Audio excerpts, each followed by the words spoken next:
Which are the most expensive cities in the world? New York, London, or Paris?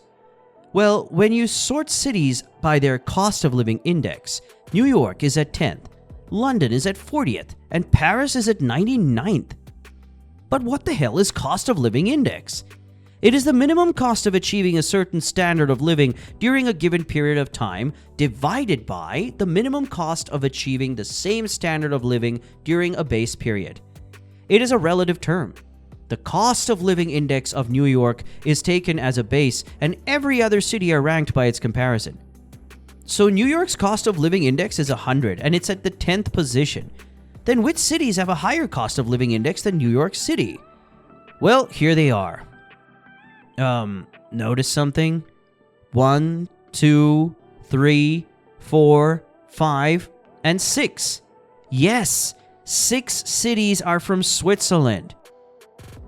In New York, a McDonald's McMeal costs $10, whereas in Zurich, it costs more than $15. In New York, a 1-kilometer cab journey will cost you less than $2, but in Zurich, it will cost you more than $5. The cost of utilities each month is likewise significantly higher. Switzerland has a higher per capita millionaire with 14.9% of its adult population. For context, the US has only 8.8%. It has a very tough geography with uneven terrain. The country has a little to no in terms of natural resources like oil and gas, and also it's a landlocked country which doesn't have access to direct trade routes. Despite all of this, why is Switzerland so developed? And why is it so freaking expensive? Switzerland has a very stable political system. Unlike any other nation, Switzerland doesn't have any sole executive power. But it has a 7-member federal council who share the same executive power. Federal Council is elected by 2 parliamentary chambers, the National Council with 200 seats and Council of State with 46 seats. These councils represent the 26 cantons of Switzerland. There is an unknown law regarding the election of Federal Council, the magic formula. According to this rule, 3 best political parties have 2 seats each in the Federal Council, and 4th best party has 1. This Federal Council is elected every 4 years following the general elections. All 7 members of Federal Council hold the same executive power, and they are all given different departments. For any decision to get passed, it needs majority within the council itself. A total of 4 political parties are involved in the decision-making, so it already has to pass through enough arguments within the parliament itself, where it needs the majority of 7 members. Despite not giving all the executive powers in one hand, Switzerland still needs someone who can represent the nation at the international stage. This is why 1 member from the Federal Council is elected to represent the nation for the exact 1 year, which they call the President. The President is just a representative of the country. He doesn't have any extra power than the other 6 members. The structure of its political system gives an enormous stability to the nation, and this is enough to attract rich outsiders. Remember, 14.8% adults in Switzerland are millionaires. Well, most of them were not born here. They came from outside and settled here. When this amount of population is rich in your country, they also have higher purchasing power, which no doubt is going to increase prices. Switzerland has a high-value currency, and it is one of the strongest currencies in the world. The Swiss franc is considered a safe haven because it is less exposed to market volatility, especially in times of financial crisis. Well, what does it mean exactly? Switzerland has seen 5 years of negative inflation during the past 20 years, meaning their currency has increased in value each year. The average inflation rate in Switzerland throughout the 20-year period between 1999 and 2018 was actually much lower at 0.515% than the global average inflation rate of almost 3.44%. It means that every year, the Swiss currency gains about 2.5% in value compared to the average currency. In 2008, during the global economic crisis, Switzerland only experienced inflation rate of 2.43%. Meanwhile, global inflation rate peaked at 8.926%.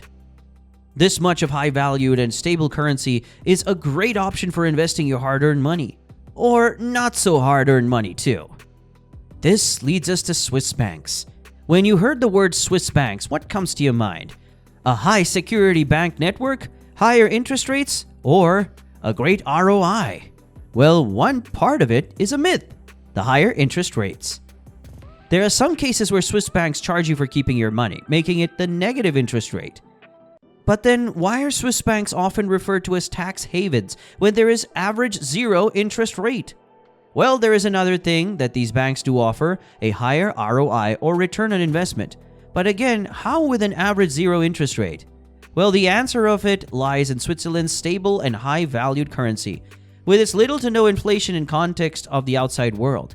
Another advantage that Swiss franc provides is its high security. They will never disclose any account holder's information to anyone, not even its government, except there is some illegal pursuits. At the end, Swiss banks don't actually offer anything special other than their great privacy policies. What actually attracts investment is the Swiss economy, which has proven to be one of the most stable economies in the world. Swiss banks are now the ideal way for people to protect the value of their money and maintain their purchasing power by avoiding inflation in their native country as a result. One thing is clear, whenever you consider any Swiss products, the quality. The number of products, from chocolates, watches, wine, cheese, anything, you name it, Swiss never compromise on quality. It has gained trust of people, and these higher quality standards make Swiss products very expensive. Numerous global corporations including Nestlé, Rolex, Novartis, Roche, and many others are based in Switzerland. 17 of the top 100 corporations in Europe by revenue are Swiss, including, of course, Swiss banks.